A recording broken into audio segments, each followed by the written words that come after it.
ভাগ সবজির দাম বেড়েছে, শীতকালীন সবজিও তেমন উঠছে না বাজারে। এদিকে টাঙ্গাইলের পাইকারি বাজারে সপ্তাহ ব্যবধানে বেড়েছে লেবুর দাম। এ নিয়ে জানাতে বগুড়া থেকে যুক্ত আছেন সেলিম রাজীব ও টাঙ্গাইল থেকে আছেন কাউসার আহমেদ। প্রথমেই বগুড়ায় যাব। রাজীব, জানাবেন বাজারে সবজির সরবরাহ কেমন, শীতের আগাম সবজির কি খোঁজ? শাফিন, বগুড়ার সবচেয়ে বড় যে পাইকারি এবং খুচরা কাঁচা বাজার রাজাবাজারে রয়েছে। রাজাবাজারে গেল কদিন আগের তুলনায় সবজির সরবরাহ কিছুটা কমেছে। এর কারণ হিসেবে ব্যবসায়ীরা বলছেন বৈরী আবহাওয়ার কারণে সবজি মাঠেই নষ্ট হয়ে গেছে। ফসল নষ্ট হওয়ার কারণে আসলে সবজির আমদানি কিছুটা কমেছে। সেই কারণেই সবজির দাম খুব স্বাভাবিকভাবেই কিছুটা বৃদ্ধি পেয়েছে। তবে খুচরা বাজারে সবজির দাম খুব বেশি বৃদ্ধি পায়নি। এই বৈরী আবহাওয়ার যে প্রভাব, সেই প্রভাব এখনো খুচরা বাজারে পড়েনি। তবে পাইকারিতে কিছুটা কম বেশি হচ্ছে। বেগুন এই বাজারে বিক্রি হচ্ছে, রাজাবাজারে বেগুন বিক্রি হচ্ছে 40 থেকে 60 টাকা প্রকারভেদে। পটল বিক্রি হচ্ছে 50 টাকা, করলাও 60 টাকায় বিক্রি হচ্ছে। আর প্রতিটি লাউ বিক্রি হচ্ছে 40 থেকে 50 টাকায়। পেঁয়াজের যে ঝাঁজ সেটি কোনোভাবেই কমছে না। পেঁয়াজের দাম 100 টাকার নিচে কোনোভাবেই আসছে না। আজও বিক্রি হচ্ছে 110 টাকায়। আলু বিক্রি হচ্ছে 50 টাকায়। তবে উল্লেখযোগ্যভাবে যে পণ্যটির দাম বৃদ্ধি পেয়েছে সেটি হচ্ছে ঢেঁড়স। ঢেঁড়স 4 থেকে 5 দিন আগে ঢেঁড়সের দাম ছিল 40 টাকা। সেই ঢেঁড়স আজকের বাজারে বিক্রি হচ্ছে 80 টাকায়। মৌসুম বিশেষেও শুধুমাত্র বৈরী আবহাওয়া নয়, মৌসুম বিশেষই সবজির আমদানি সরবরাহ কিছুটা কম বেশি হয়ে থাকে।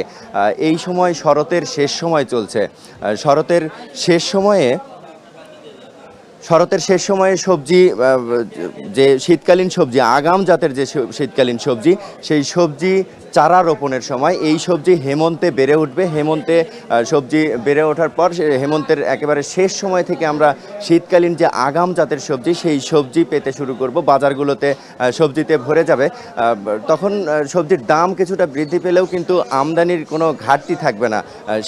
হেমন্তের শেষ ভাগ এবং শীতের শুরুর সময়টিতে বগুড়া সবজি ভাণ্ডার খ্যাত বগুড়ায় কিন্তু সবজির কখনো সরবরাহ কমে না সেভাবে। বগুড়ায় সবজি থাকে, বগুড়ার চাহিদা পূরণ করে দেশের বিভিন্ন প্রান্তে সেই সবজিগুলো চলে যায়। আমার কাছে বগুড়ার রাজাবাজার থেকে সবজির খবরাখবর ছিল এই সব শেষ।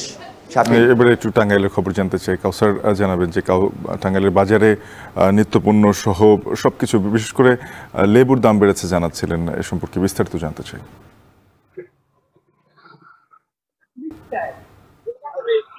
শাফিন, আমি আছি টাঙ্গাইলের দেলদুয়ারের বিলশা লেবুর বাজারে। এটি হচ্ছে লেবুর জন্য বিখ্যাত একটি এলাকা দেলদুয়ার। আর এই যে বিলশা বাজার, এই বাজার মূলত এখানে যেমন টাঙ্গাইলের পাইকাররাও আসেন লেবু কিনে জেলার চাহিদা মেটাতে। অন্যদিকে ময়মনসিংহ, ঢাকা, গাজীপুর, মানিকগঞ্জ, সিলেট সহ দেশের অন্যান্য যে জেলার পাইকাররা আছেন তারা এই বিলশা বাজার থেকে লেবু কিনে তারা স্থানীয় বাজারে খুচরা দরে বিক্রি করে থাকেন। আজকে যে লেবুর দাম যাচ্ছে সেটা হচ্ছে পাইকারি দরে হচ্ছে 35 থেকে আকার ও মান ভেদে 42 টাকা পর্যন্ত। তবে ব্যবসায়ীরা জানিয়েছেন যে গতকালের চেয়ে আজকে লেবুর দাম একটু কম। তবে সপ্তাহের ব্যবধানে আজকের যে বাজারটা যাচ্ছে তা অনেকটাই বেশি। এক সপ্তাহ আগে এই বাজারে লেবু বিক্রি হয়েছে আকার ও মান ভেদে 25 থেকে 30 টাকা কেজি দরে।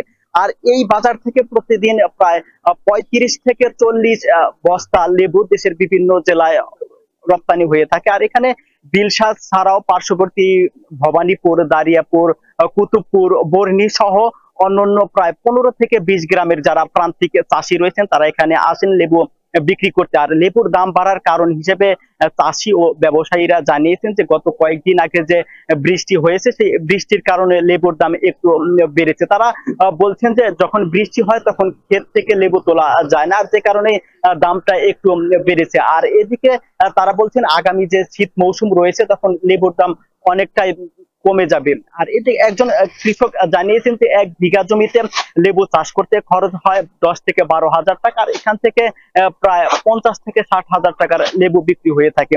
আর এদিকে জেলা কৃষি কর্মকর্তা জানিয়েছেন যে চলতি মৌসুমে জেলায় প্রায় 2035 হেক্টর জমিতে লেবুর চাষ হয়েছে। আর লেবুর চাষি যারা রয়েছেন তাদেরকে সার্বিক সহযোগিতা করা হয়েছে। আর আমরা সকালবেলায় যখন এই বাজারে এসেছি আমরা লক্ষ্য করেছি কেউ ব্যাটারি চালিত অটোরিকশা, কেউ বাইসাইকেল, আবার কেউ মাথায় করে, কেউ ক্যারেট, আবার কেউ বস্তায় করে লেবু নিয়ে আসেন এই বাজারে।